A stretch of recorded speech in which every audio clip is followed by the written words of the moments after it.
Olá, meus amigos e meus irmãos, estamos mais uma vez juntos para estudarmos a nossa lição da Escola Bíblica Dominical. Vamos dar início à nossa lição de número 5, que diz Liberdade Cristã e Crentes Vulneráveis. Chegamos mais uma vez ao nosso quinto estudo, mais um domingo onde estamos juntos, prontos para estudarmos a nossa lição da Escola Bíblica Dominical. Vou enfatizar mais uma vez que é muito importante para que nós tenhamos um tempo de qualidade, que você possa acessar a página da nossa Convenção Batista Fluminense e baixar a sua revista Palavra e Vida. Você pode baixar o PDF lá. É muito importante que antes dos estudos que nós temos aqui, que você venha assistir aqui nos domingos, que você venha participar nos domingos, você também tenha lido a lição, tenha compreendido o contexto da lição, tenha lido o texto base da lição, tenha lido os textos diários que vão dar ali subsídios para a compreensão dessa lição. É muito importante, eu quero enfatizar mais uma vez que você vai ter um melhor entendimento, a lição vai ser mais agradável, mais compreensível e você vai assim poder aproveitar melhor o tempo do nosso estudo, da nossa reflexão, do nosso bate-papo aqui nos domingos durante a nossa lição. Ok? Então vamos dar início à nossa lição, a lição de número 5. Qual a finalidade da lição de número 5? A finalidade da lição de número 5 é esclarecer as questões pontuais sobre alimentação e idolatria. Por que isso? Paulo é nutricionista? Não é isso. A questão é que o texto relata o quê? Que alguns crentes eles ficaram com dificuldades de comer a carne. Por quê? Se eles podiam não comer a carne, porque a carne que supria os açougues eram carnes que procediam de carne sacrificada aos ídolos, ok? Tinha um pedaço da carne que ele era queimado, parte da carne, parte do sacrifício, que era queimado, que era dado à divindade lá, a quem era feito o sacrifício, a quem era feito o holocausto, e aquilo que não era sacrificável ia para os açougues para serem vendidos, para que as pessoas pudessem ali comprar e abastecer as suas despensas domésticas, né? E aí houve um conflito pessoal entre os cristãos de Corinto, uma vez que estudando sobre a palavra de Deus, uma vez que mudando o seu comportamento diante de Deus, se eles deveriam ou não comer aquele tipo de carne, aquela carne sacrificada ali aos ídolos. O problema em si não era comer a carne, não era comer ou não comer a carne, mas o impacto que isso causava na fé dos novos crentes, daqueles que se chegavam à igreja, daqueles que começavam a desenvolver uma vida cristã. Por quê? Por causa da origem da carne. Porque as carnes que abasteciam os açougues eram carnes oriundas do sacrifício a divindades. Isso aí era um problema sério, era um conflito interior que os cristãos da igreja de Corinto eles tinham em relação a se alimentar. Se eles deveriam ou não. Uma vez que eu sou cristão, uma vez que eu mudei, uma vez que o único Deus que existe é o Deus de Jesus, é o Deus, uma vez que eu estou me colocando numa cultura monoteísta, onde não existem outros deuses diante do Deus de Israel, diante do Deus de Jesus, diante do sacrifício de Jesus, quando não houve mais essa questão, não houve mais esse condicionamento, eu devo não comer carne que é sacrificada a outros ídolos, a outros deuses, a outras divindades, né? Então essa busca por orientação, essa busca por clareza, essa busca por uma consciência limpa, por uma consciência livre de pecado, é que sustenta e dá o contexto da lição que nós vamos estudar agora, a lição de número 5. Então entramos no primeiro tópico da nossa lição, tópico de número 1, que é o quê? Qual a relação entre a idolatria e o açougue. A igreja de Corinto ela foi fundada ali pelo apóstolo Paulo, que está escrito lá em Atos 18. Né? Depois daquele lance do Areópago, depois daquela realidade lá, Paulo vai e funda ali, planta a igreja de Corinto, né? Ali na cidade de Corinto. Essa igreja de Corinto ela era constituída em sua maioria de cidadãos pagãos, de cidadãos que não eram crentes, que não eram judeus. E a maior parte dos convertidos a Cristo nessa igreja eram de origem pagã. E uma minoria era também de origem judaica que vem depois a se juntar à igreja de Corinto. Então a igreja de Corinto ela é composta de uma grande maioria de pessoas pagãs e uma minoria de judeus que vieram depois a frequentar, a fazer parte desse corpo de Cristo ali na igreja de Corinto, ali na cidade de Corinto, ok? Paulo fala sobre isso em 1 Coríntios 12, 7 e 18, ele vai falar sobre essas questões aí. Para aqueles cristãos existia uma crise, por quê? Era possível comer carne do mercado ou eles deveriam evitar isso? Essa era a crise. Por que dessa crise? Nós já vimos. Essa crise, como falamos na introdução, ela era oriunda de quê? Que a carne que estava para vender, para ser vendida nos açougues, era uma carne que era de origem de sacrifício a ídolos. Aí Paulo vai e trata a questão lá em 1 Coríntios 8, de 5 a 6, explicando o quê? Que só há um Deus, um único Deus, o Deus de Israel. Né? E que todos os outros ídolos, eles são parte do imaginário humano. Eles são parte do imaginário humano. Eles não são vivos, eles não são reais. O único Deus real é o Deus de Israel. Paulo está dizendo para eles. É o Pai de Jesus. É aquele que enviou Jesus à terra para que oferecesse em sacrifício aos crentes em Cristo Jesus. E todos os outros eram do imaginário, não eram seres vivos. Mas Paulo alerta. O que Paulo alerta?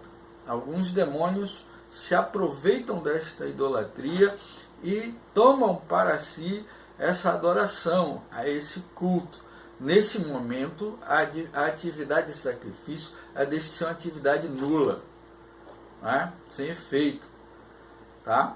Então, o que isso causaria? Isso causaria escândalo nos mais fracos. Aqueles que acreditavam que os deuses eram reais, aqueles que acreditavam que os deuses imaginários, aqueles deuses a quem era devotado o sacrifício, a quem era devotado o holocausto, eles eram reais. E isso implicava que havia uma ação demoníaca ali. Então Paulo diz o seguinte, ele diz que se aquele ato lá, ele faria com que os novos crentes, as pessoas que estavam chegando à igreja de Jesus, elas estavam se escandalizando, então deveria ser o quê? Deveria ser evitado comer carne sacrificada aos ídolos. Paulo está dizendo que isso é uma questão de consciência, né? A consciência do mais fraco. Se você vai escandalizar alguém com algo que você está fazendo, que sabe que não tem nenhum problema em relação a Deus, mas que aquela pessoa entende que aquilo é um problema, que aquilo vai afetar a fé dela, que aquilo vai bagunçar a vida dela e a consciência dela, então Paulo diz que a gente deve se abster em prol do benefício do outro. Ok? Paulo está dizendo isso aí. O que Paulo está querendo dizer com isso, meus filhos? Qual é a ênfase que Paulo está querendo dizer isso? Paulo está querendo dizer que o problema não é comer, não é comer ou não a carne, que a carne por si só não tem nenhum problema, não vai causar nenhum malefício, mas a você que está comendo de consciência tranquila, mas aquele que se escandaliza, esse vai ter um problema, esse vai ter uma crise de identidade espiritual, esse vai se abater, então, por causa desse, por amor a esse que é mais fraco, que não compreende que aquilo dali é algo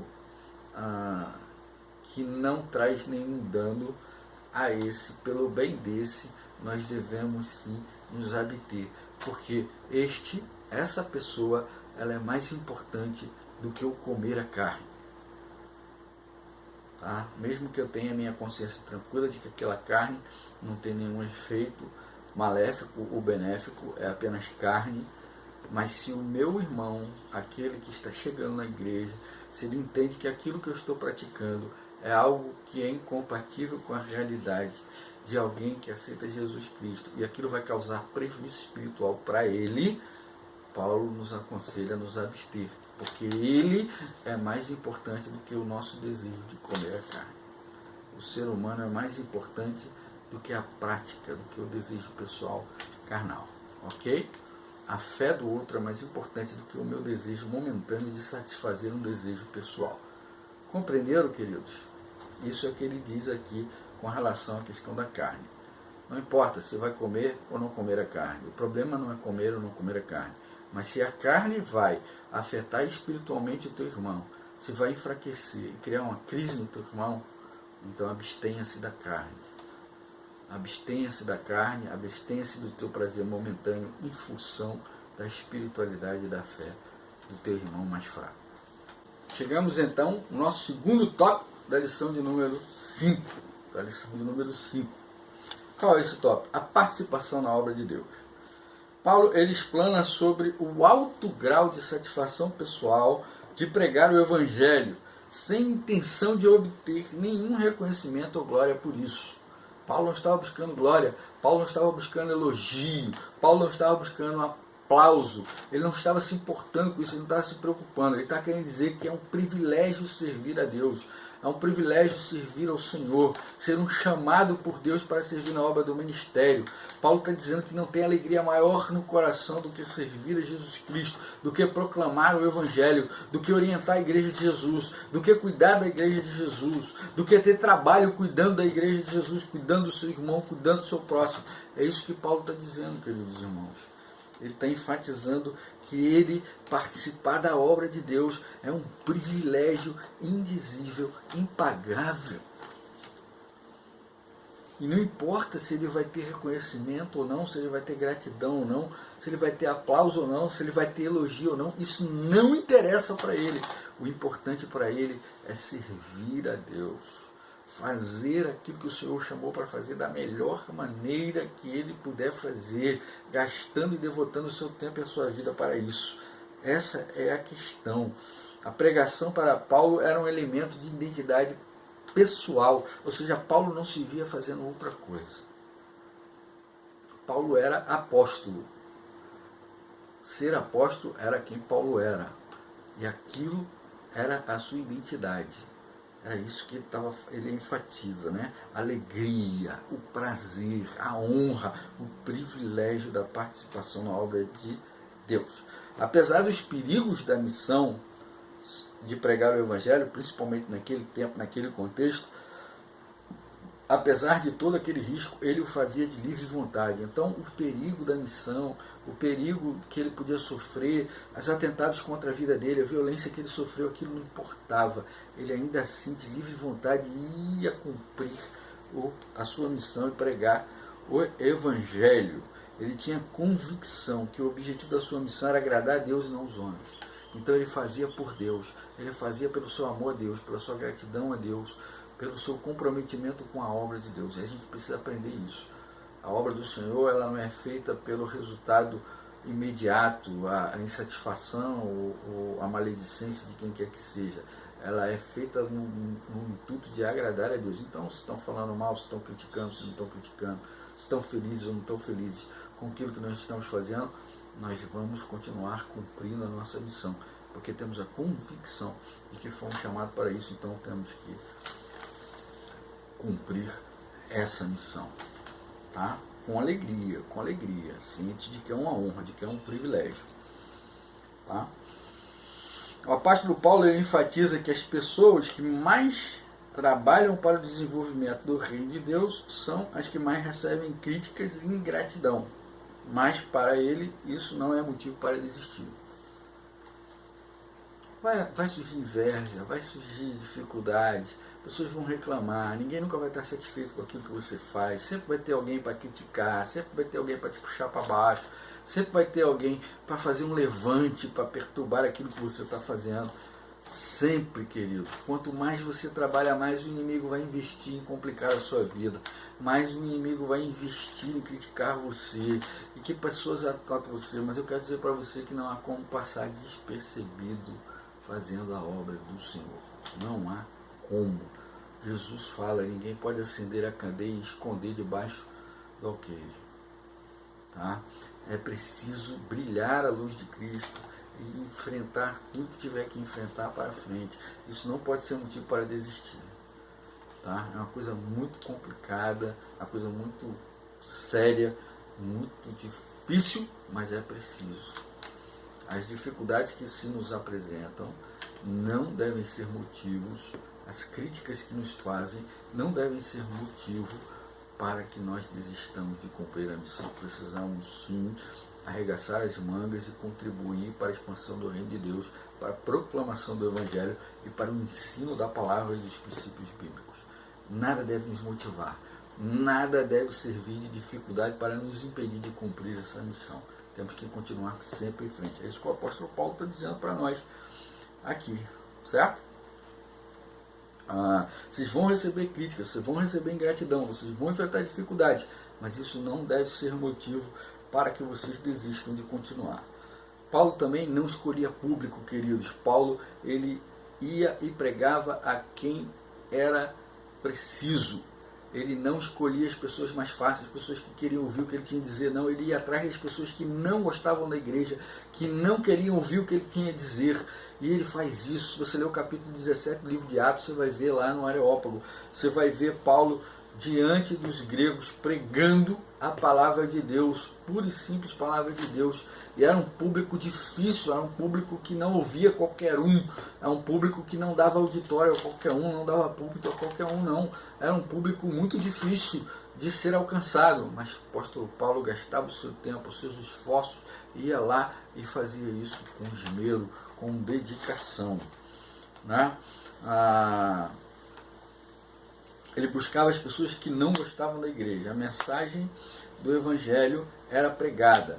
Eram essas, justamente essas pessoas que não querem ouvir falar de Jesus, as pessoas que não querem saber de Cristo, da igreja de Jesus Cristo, são essas pessoas que precisam ser alcançadas. Essa é a tarefa do cristão, essa é a tarefa do cristianismo. Essas são justamente as pessoas que são alvos do cristianismo. O apóstolo Paulo enfatiza também que não podemos ser inflexíveis, que precisamos nos adequar para alcançar aqueles que são salvos, são alvos de nossa pregação. Então a gente não deve vir com uma pregação radical, dura, imposta. Não, é aquele negócio lá que Paulo vai dizer: me fiz de fraco para os fracos, de forte para os fortes, de judeus para os judeus, de gentio para os gentios. Eu vou falar a língua de quem eu prego. Eu vou me comunicar com quem eu prego. Eu não vou ter uma postura firme de autoridade máxima que despreza todo o resto. Não, eu vou me adequar, eu vou entrar dentro do contexto, eu vou aproveitar a oportunidade. É isso que o apóstolo Paulo fez quando ele estava no Areópago.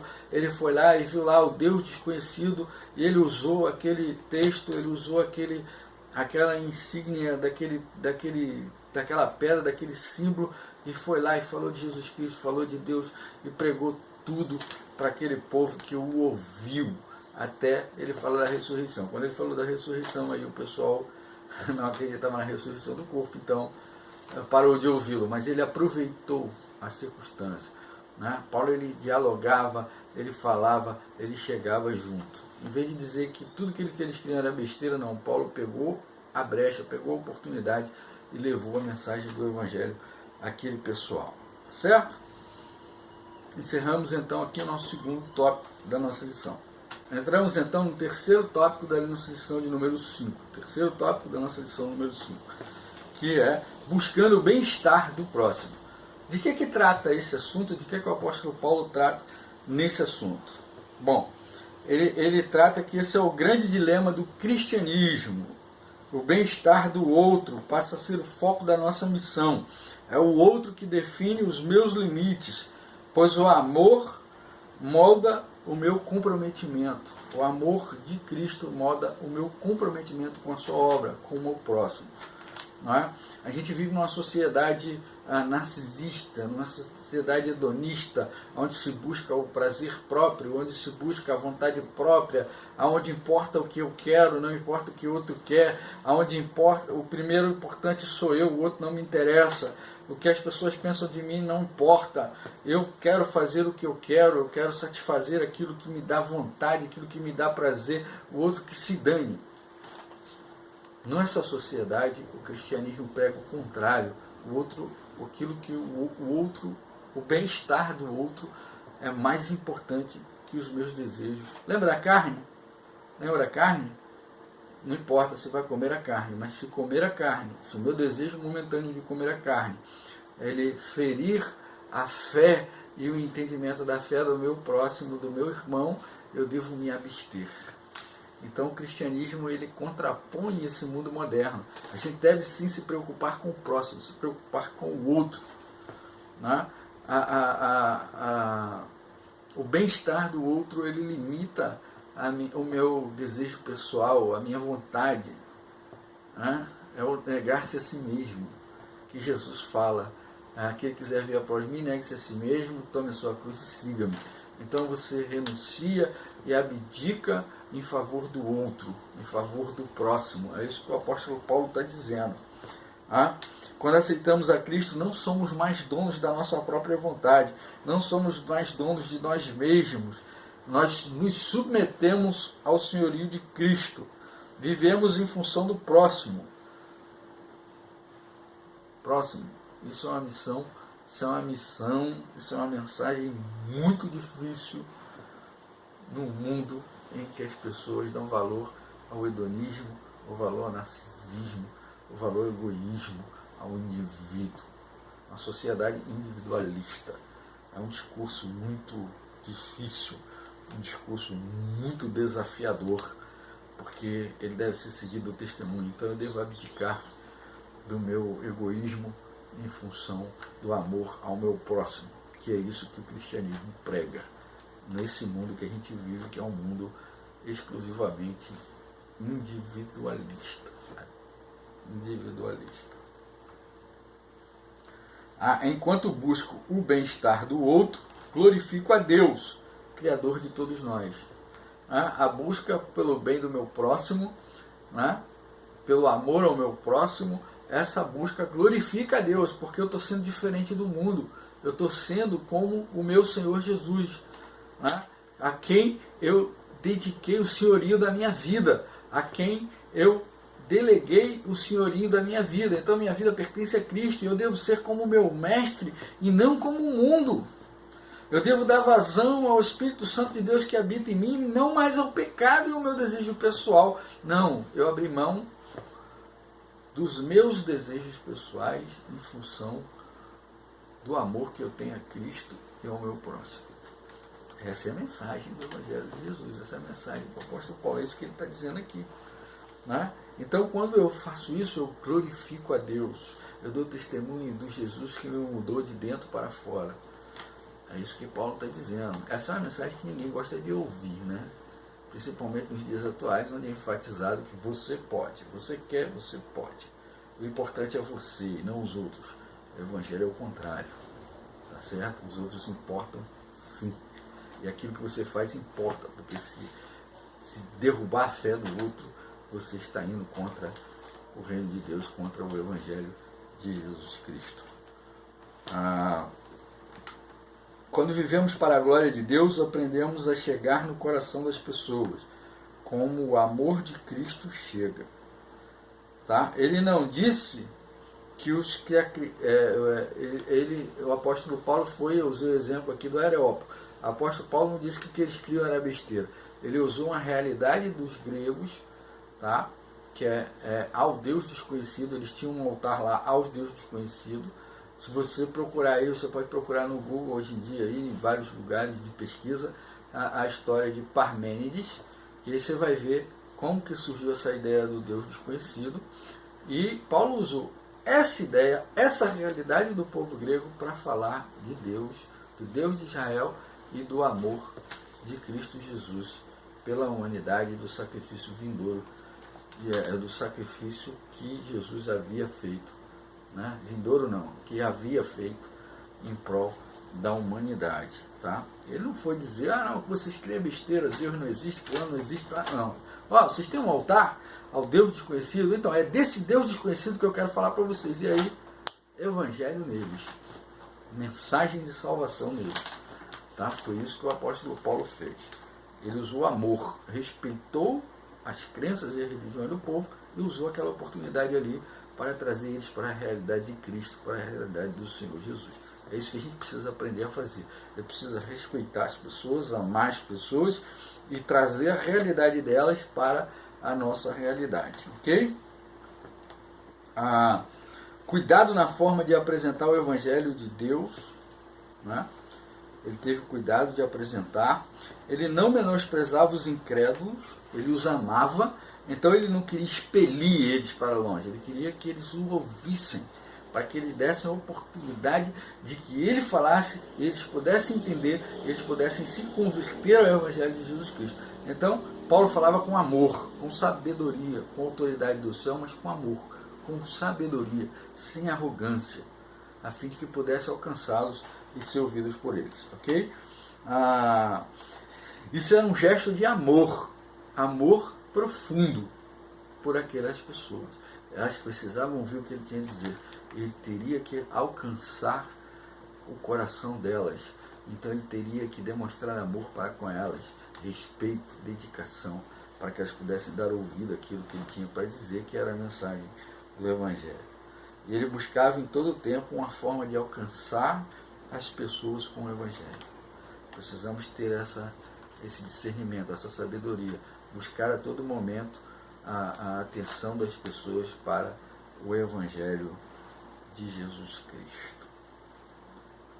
Como que a gente faz isso? Querendo o bem do outro, amando o outro, não criticando o outro, mas nos dando a oportunidade de sermos ouvidos por ele, tomando a atenção deles com todo carinho, com todo respeito. Eu tenho certeza, eu aprendi que as pessoas ouvem mais assim, quando a gente chega para elas com amor, carinho e respeito, quando elas sentem que nós nos importamos com elas, elas param para nos ouvir e são alcançadas pela mensagem do Evangelho de Cristo Jesus. Concluindo então a nossa lição de número 5, o cristão, ele sempre será guiado pelo princípio do amor, nunca do ódio, nunca da disputa, nunca do egoísmo, sempre pelo princípio do amor. A pessoa que ama a Deus e ao próximo como a si mesmo conseguirá encontrar maneiras apropriadas de responder todas as questões de conduta moral. Apóstolo João lá diz em João 14:26 que o Espírito Santo vai nos dar as palavras que são necessárias a qualquer um que perguntar a razão da nossa fé. Ele vai nos lembrar as palavras de Jesus. Ele vai nos trazer clareza para que possamos falar de Deus, falar do amor de Cristo Jesus, falar do Evangelho do Senhor a todos aqueles que serão alcançados pela nossa voz, pela nossa pregação, pela nossa proclamação. Mas é preciso que amemos. A gente só vai pregar se a gente amar as pessoas, se a gente se importar com elas, né? A gente sempre vai encontrar uma maneira apropriada, não na arrogância, não no grito, não na violência, não na agressividade, mas de maneira sensata, pacífica, cordial. Vamos encontrar uma maneira ali de trazer a verdade do Evangelho para a vida das pessoas e alcançar os seus corações. Em função deste amor, os crentes entendiam que podiam realmente todas as coisas, mas nem todas eram convenientes. Aqui é aquela questão. Não tem problema, sua consciência está tranquila, não tem problema. A gente pode tudo. A gente só não pode escandalizar o nosso próximo. A gente só não pode diminuir a importância do nosso próximo. A gente só não pode fazer e tomar atitudes que vão dificultar a fé do nosso próximo, que vão atrapalhar a vida espiritual do nosso próprio. A gente não pode fazer essas coisas. A gente não deve fazer essas coisas. Então, se aquilo que você vai fazer é incoerente com o discurso cristão, ainda que não tenha nenhum pecado, nenhum erro, mas que vai escandalizar as outras pessoas, então nós não devemos fazer. Nós não devemos fazer em prol do próximo por amor a Deus e amor ao nosso próximo. Podemos fazer todas as coisas, mas aquilo que não nos convém, nós não devemos fazer, a fim de não escandalizar o nosso próximo e depormos contra o Evangelho de Jesus Cristo, servirmos de impedimento para o Evangelho de Jesus Cristo. Nós não devemos usar nossas vidas para servirmos de impedimento ao Evangelho de nosso Senhor Salvador Jesus Cristo. Pensar e agir. Você já parou para pensar que a polêmica da carne na igreja de Corinto se reproduz na atualidade todas as vezes que surge uma questão de até onde é possível participar da sociedade secular? Você entende isso? Você preste atenção de que hoje não é a carne, mas são outros comportamentos, outras coisas que vão outras questões que vão nos surgir dúvidas, nos surgir questionamentos com relação à nossa vida, ao nosso dia a dia. Sempre haverá uma dúvida, sempre haverá um questionamento, sempre haverá uma dificuldade se aquilo é adequado ou não. Como relacionar a liberdade dada pelo Espírito Santo à necessidade de limites para nossas ações, a fim de não escandalizarmos determinadas pessoas? É dar ouvido à voz do Espírito. Sentiu que está escandalizando, que vai prejudicar o amadurecimento cristão, o amadurecimento espiritual do nosso próximo, devemos nos abster disso, nos abster da prática de tais coisas, ok? A gente tem que levar as pessoas ao conhecimento. À medida que levamos as pessoas ao conhecimento, à medida que as pessoas vão amadurecendo, aí talvez aqueles tabus, aquelas questões vão ficando para trás, e aí sim deixamos de escandalizar as pessoas. Tá? Mas não podemos simplesmente ignorar, né, a fraqueza do nosso próximo, a fragilidade espiritual do nosso próximo. Não podemos simplesmente fazer isso. É possível amar quem não gosta de nós? Não só é possível, como é um dever de todo cristão. Tá? Palavras do próprio Jesus. Nós devemos amar até os nossos inimigos e orar por eles. Porque que mérito teria em amarmos quem nos ama? Nenhum. Mas amarmos aqueles que nos odeiam, aqueles que não gostam de nós, aqueles que tentam nos prejudicar, tentam porque ainda quando eles querem nos prejudicar, eles acabam nos abençoando por causa do amor e da misericórdia de Deus para conosco e da fidelidade que temos para com o Senhor. Vide o exemplo de Balaão, tá? Foi pago para amaldiçoar o povo de Israel, e toda vez que ele subia no monte abençoava, porque Deus mandava que ele abençoasse. Então até quando queria fazer mal, fazia bem, tá? Mas é importante entender isso, ok? Temos sim o compromisso cristão de orar e de amar aqueles que não gostam de nós, ok? Temos sim, palavras de Jesus, é possível sim, porque que nos dá essa capacidade, que nos dá esse amor, é o Espírito Santo de Deus que habita em nós por causa da graça de nosso Senhor e Salvador, Jesus Cristo. Que Deus abençoe a sua vida, que Deus abençoe a sua família. Nos vemos no próximo domingo com a graça de Deus. Tenha uma semana abençoada.